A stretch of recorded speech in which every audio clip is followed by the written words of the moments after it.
Halo adik-adik, jumpa lagi di channel Five and Chemistry. Di video kali ini saya akan membahas soal-soal tentang bab laju reaksi, materi kimia kelas 11 semester 1. Nah, bagaimana soal-soal maupun penyelesaian ataupun pembahasannya? Yuk disimak ya.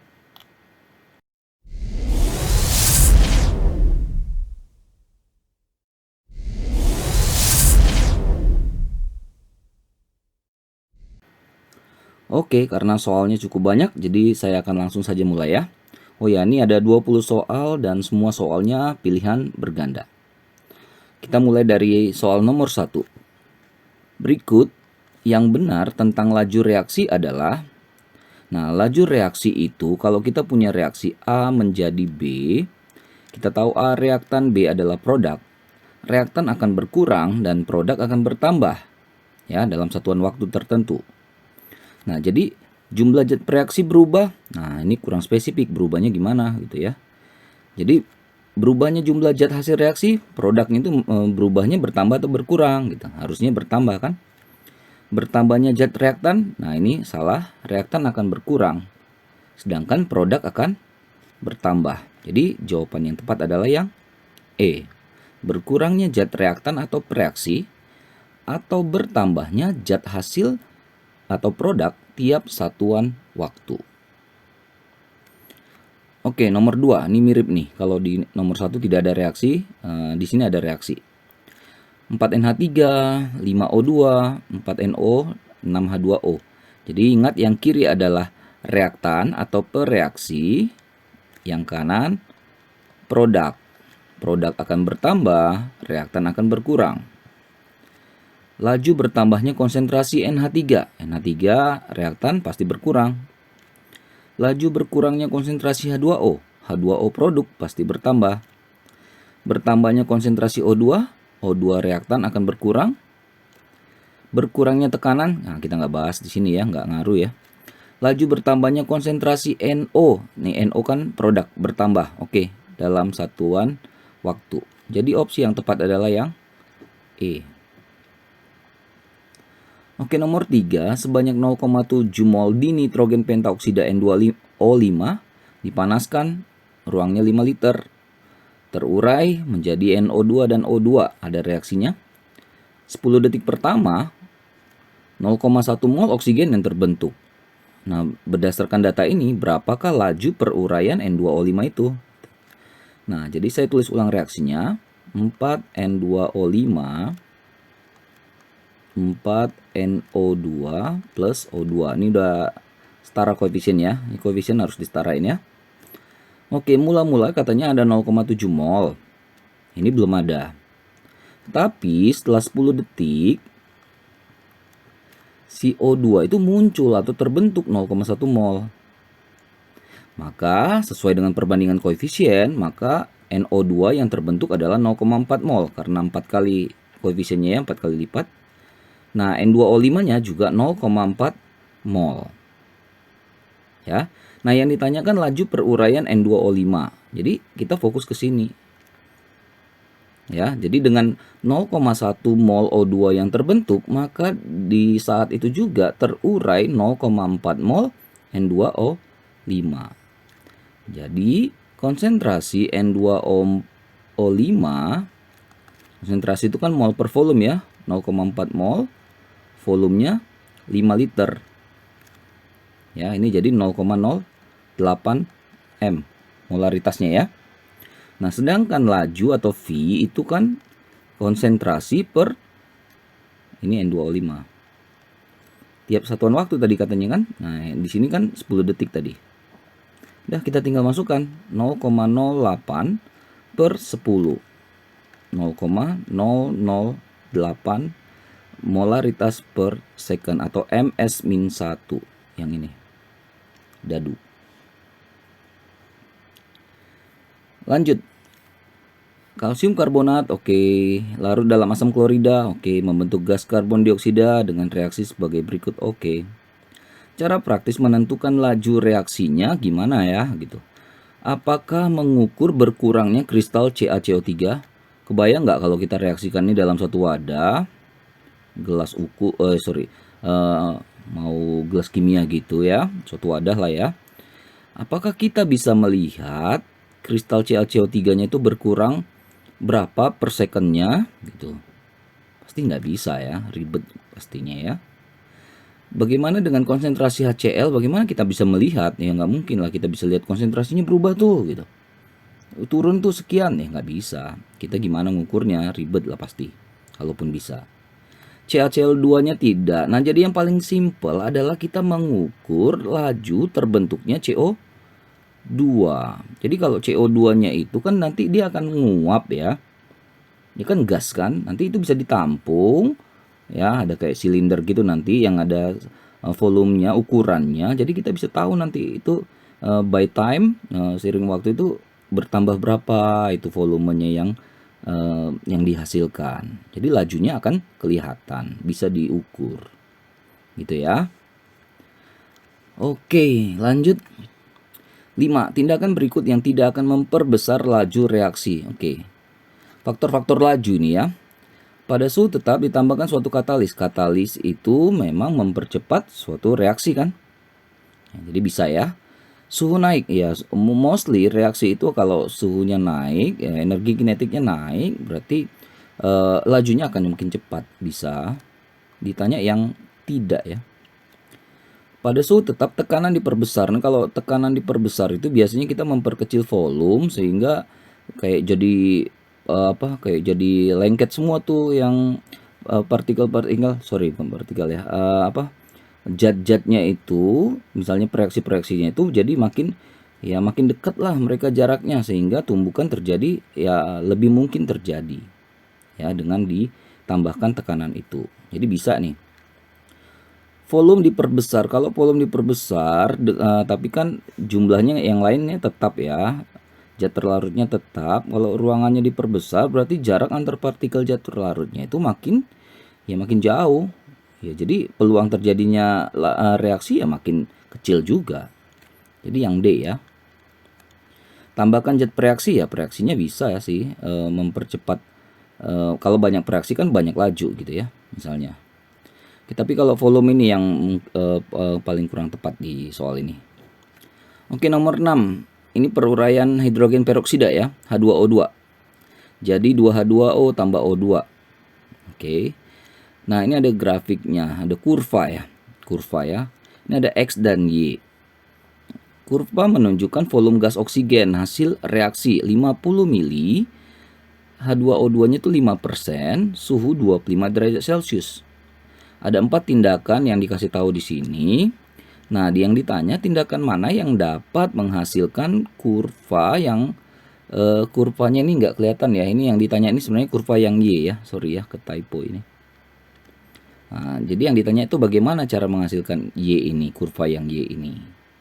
Ya, jadi standarnya kan sekarang ini keadaannya yang 50 mili, 5%, 25 derajat Celcius itu yang X.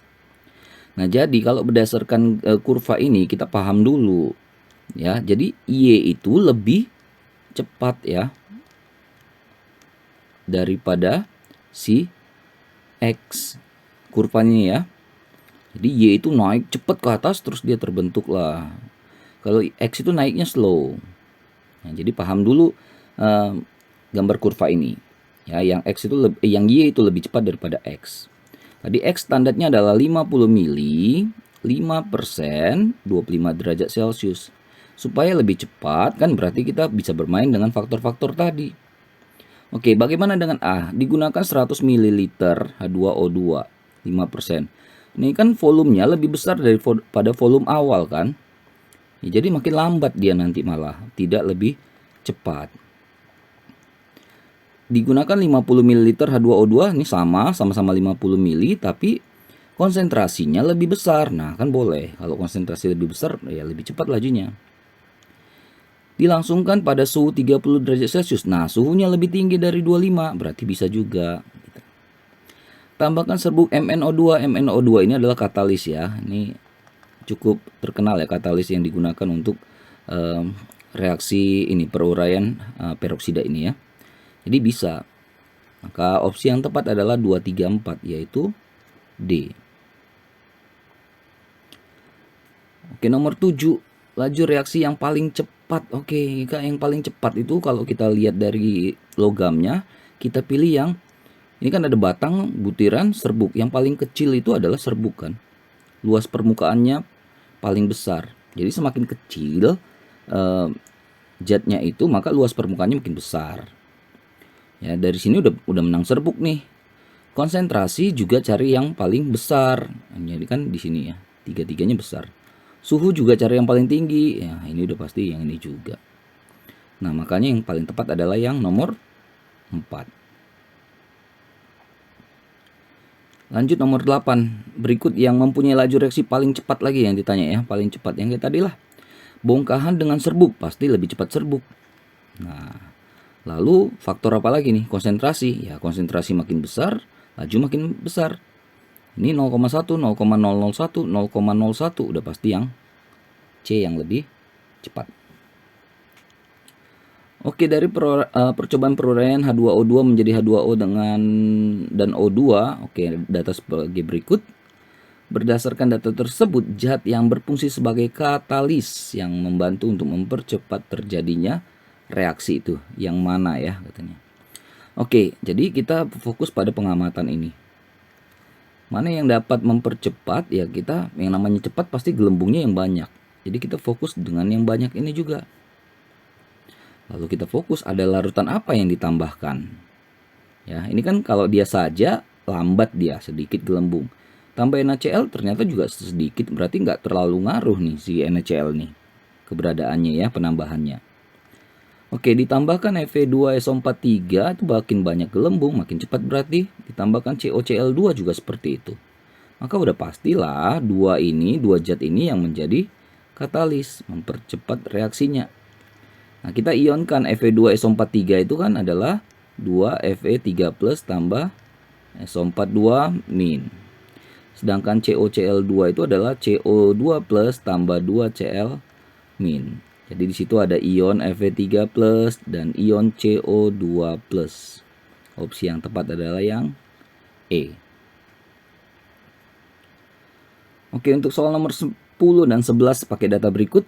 Oke, langsung aja ya nomor 10. Percobaan 1 dan 3, laju reaksi itu dipengaruhi oleh faktor apa? 1 dan 3. Oke, kita ini langsung kelihatan nih, serbuk dan padatan. Serbuk dan padatan itu adalah luas permukaan. Selesai. Lanjut nomor 11. Pasti pakai soal atau data yang tadi ya. Berdasarkan percobaan 2 dan 5, untuk kenaikan suhu 10 derajat, lajunya akan, kita lihat 2 dan 5. Oke, ini ya 2 dan 5. Naik 10 derajat, betul. Lajunya gimana? Nah, ini ada waktu ya, bukan laju, harus hati-hati kita ceknya. 3 ke 1,5. Artinya makin cepat 2 kali lipat kan? Dari 3 detik ke 1,5 detik, makin cepat 2 kali lipat. Ya, waktunya makin cepat itu kan berarti juga lajunya juga makin cepat 2 kali lipat. Ya, jadi jawabannya adalah mana nih? Ini 2 kali lebih cepat dari semula. Ya kan waktu 3 detik dengan 1,5 detik mana lebih cepat? 1,5 detik. Ya, kenapa bisa 1,5 detik itu lebih cepat? Ya karena lajunya juga lebih cepat gitu ya. Makanya waktunya jadi cepat gitu. Oke, atau kalau kita pakai ini rumus ya. Ini ya. Jadi ini TA 1 per delta V, T min T0 per delta T kali T0 ya. Jadi TA itu T yang ditargetkan. Tadi kan T yang 35 derajat Celcius.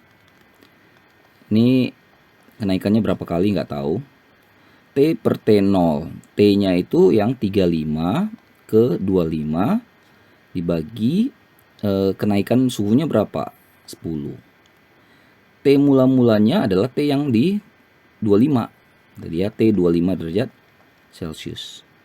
Berarti T35 tadi adalah 1,5 tadi kalau nggak salah ya, detik. 1 per delta V. 35 kurang 25 10. Per 10 1. Berarti pangkat 1 ya. Dikali T pada 25 tadi 3. Berarti kan ini 1,5 per 3. Setengah ya. Setengah sama dengan 1 per delta V. Maka delta V-nya 2. Jadi memang 2 kali lebih cepat lajunya itu ya. Bisa dilihat lah dari data itu. Oke, lanjut nomor 12. Kenaikan suhu akan mempercepat laju reaksi. Oke, kalau faktor suhu kita coba fokus saja ke yang namanya energi kinetik. Dan oke, ini aktivasi ini di katalis nanti. Jadi kalau energi kinetik itu energi gerak lah ya. Jadi tumbukan tuh makin cepat kalau geraknya makin cepat. Tumbukan tuh makin mungkin sering terjadi gitu. 13. A menjadi B, laju reaksinya A, suhu 25 derajat Celcius. Setiap kenaikan suhu 10, lajunya menjadi 3 kali. Terus pada suhu 75 berapa? Nah, ini bisa langsung aja nih. 35 derajat kan naik 10 ya, berarti 3 kali A. 45 derajat Celcius berarti 9 kali A. 55 derajat Celcius berarti 27 kali A. 65 derajat Celcius berarti 81A ya. Sedangkan 75 derajat Celcius berarti 243A. Nomor 14. Diagram tingkat energi untuk reaksi CH3CHO menjadi CH4 tambah CO adalah sebagai berikut. Energi pengaktifan ini energi aktivasi ya, energi minimum yang dibutuhkan untuk berlangsungnya reaksi tersebut. Berapa? Nah, kita harus paham mana ini energi aktivasinya mana. Ini awalnya reaktan, ini produk. Antara reaktan dan produk itu adalah delta H, perubahan entalpi. EA itu di sini, energi yang dibutuhkan untuk berlangsungnya suatu reaksi itu. Jadi dari R kalau mau ke P dia harus ngelewatin energi segini. Berapa? Ya 7. Lanjut. Untuk nomor 15. Ada A tambah B yang menghasilkan AB, data sebagai berikut. Oke. Konsentrasi A dinaikkan 2 kali, konsentrasi B tetap. Oke, gini dulu. Kan awalnya V sama dengan K kali konsentrasi A, kita nggak tahu orde berapa, B nggak tahu orde berapa. Oke, ada 2 data di situ ya, 2 jika. Saya lihatnya nih jika-jikanya ada 2, nah kita fokus ke dua-duanya. Oke, yang pertama katanya konsentrasi A naik 2 kali, B-nya tetap. Jadi kita lupakan saja yang B-nya karena tetap katanya kan. Laju menjadi 2 kali. Jadi 2 sama dengan 2, yang A-nya itu kan 2 kali ya, pangkat X, nggak tahu kita berapa X-nya. Maka dapat di sini X sama dengan 1. Nah, kita ke jika yang kedua. Konsentrasi A, konsentrasi B masing-masing dinaikkan 2 kali. Lajunya menjadi 8 kali. Berarti 8 sama dengan 2 pangkat X, 2 pangkat Y, karena sama-sama dinaikkan 2 kali konsentrasinya. 8 sama dengan X tadi kan udah dapat 1 ya, 2 pangkat 1. 2 pangkat Y. Berarti 8 bagi 2, 4 ya. 4 sama dengan 2 pangkat Y, atau Y sama dengan 2. So, V sama dengan K kali A pangkat X, pangkat 1, B pangkat 2. Mana dia? Yang bola ya. Oke, lanjut lagi. 16. Oke, ada 3 reaksi ya. Ini data laju. Oke. Kita ditentukan untuk mencari persamaan laju reaksinya. Oke, anggap saja ini pangkat X, pangkat Y, pangkat Z itu adalah ordernya. Sebenarnya saya udah bahas nih di video satu lagi ya. Nanti kalau mau lihat lebih detail, kalian boleh cek di video saya, ada yang saya bahas tentang 3 reaksi seperti ini. Oke. 16 nih ya. Kalau cari X berarti carilah Y atau konsentrasi Br min dan H plus yang sama ya, supaya nggak ganggu dalam perhitungan, jadi gampang nanti ya. Bisa pakai mana nih, berarti kita bisa pakai ini kan sama nih, data 1 dan 2. Oke, masukkan rumus tadi kayak begini ya. Ini rumus dasarnya, tinggal ganti reaksi-reaksinya aja nih, karena ada 3 reaksi ya, jadi 3 juga ya. V sama dengan K kali konsentrasi BrO3 min pangkat X, Br min pangkat Y, H plus pangkat Z. Tinggal masukin angka A. Untuk data 1 dan 2 saya langsung compare aja ya, karena Br min dan H plus itu sama ini, jadi saya skip aja, jadi saya fokus ke yang X saja. Maka V-nya itu, hati-hati, ini dalam bentuk waktu ya, waktu itu seperlaju ya. Jadi ini juga plus minusnya nggak usah diribetin. 0,4 per 0,8 pangkat X sama dengan lajunya adalah 1 per 152 plus minus 6 per 1 per 73 plus minus 4. Atau 0,4 per 0,8 setengah ya. Setengah pangkat X sama dengan, nah ini kan dinaik jadinya ya. 73 plus minus 4 per 152 plus minus 6. Ya, jangan khawatir dengan angka-angka ini, no problem. Itu kan plus minus itu artinya dia nggak exact, nggak pasti 73, jadi bisa 74, 75, 76, 77 atau 72, 71, 70, 69. Ya, demikian juga yang 152 bisa 153 sampai 158, bisa juga turun sampai 146. Jadi angka-angkanya ada di situ semua. Ini kan 73 dengan 152 itu jadinya bisa dianggap 1 per 2. X sama dengan 1. Lanjut, untuk cari Y, carilah X dan Z yang sama, BRO3 min dan H plus yang sama. Berarti saya pakai ini 1 dan 3 nih. Sama deh kan? Sama kan berarti nggak ngaruh, saya nggak usah tulis. Jadi tinggal ke BR minnya 0,24 per 0,48. Sorry. Ini 1 dan 3 itu dia. Ini 1, 2, 3, 4. Berarti 0,24 per 0,48 pangkat Y sama dengan, langsung aja saya kayak tadi, 75 plus minus 3 per 152 plus minus 6. Nah ini setengah nih. Jadi setengah pangkat Y sama dengan setengah. Y sama dengan 1. Lanjut lagi yang Z. Pakai data yang mana ya? Berarti yang ada X dan Y-nya yang sama. 2 dan 4 nih bisa nih. Ya, jadi pakai data 2 dan 4. Oke, 2 dan 4 mana dia? Ini dan inilah pokoknya ya, semua di sini. Oke, berarti 8 yang BRO3 min sama, Y-nya yang 0,24-nya sama, berarti kita fokus saja ke Z. 0,01 per 0,02 pangkat Z sama dengan, langsung aja 19 plus minus 4 per 73 ya. Plus minus 4. Nah, ini seperempat. Setengah pangkat Z sama dengan seperempat. Z sama dengan 2. So, hasil akhirnya adalah yang 112 yang mana nih? Yang C. Oke. Lanjut lagi 17. Ini kayak yang soal 16 tadi ya, tapi lebih dikit datanya ya. Order reaksi terhadap A berapa berdasarkan data ini? Kita anggap ini X, kita anggap ini Y. Nggak harus X, Y ya, bebas. M, N, P, Q, bebas saja. Oke, karena di percobaan 1, 2, 3, di konsentrasi B-nya itu dibuat berbeda semua. Nggak masalah ya, jadi kita cari dulu yang Y.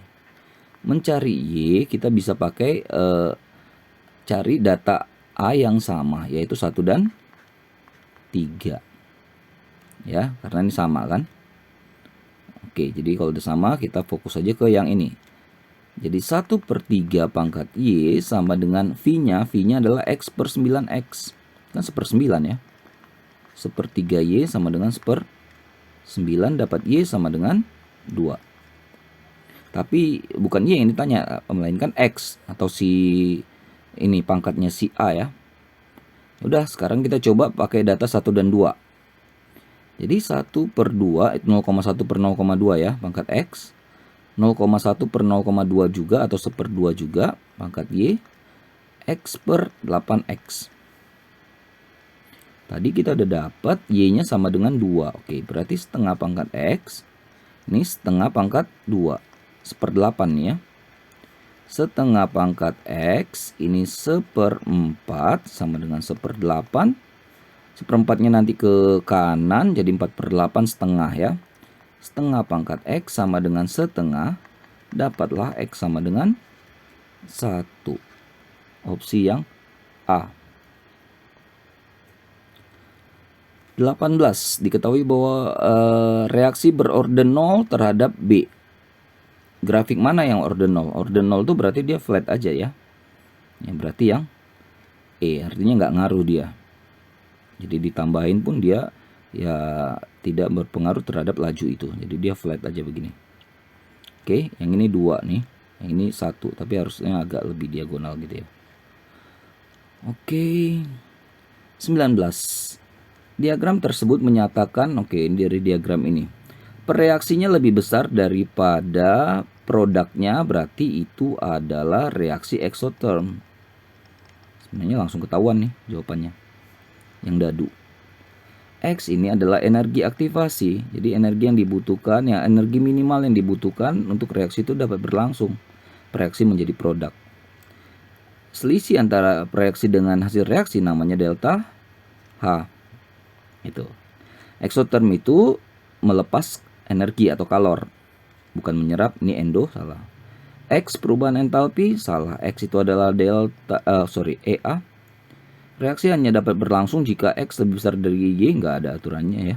Kayaknya nggak ngaruh. X tambah Y adalah aktivasi, salah.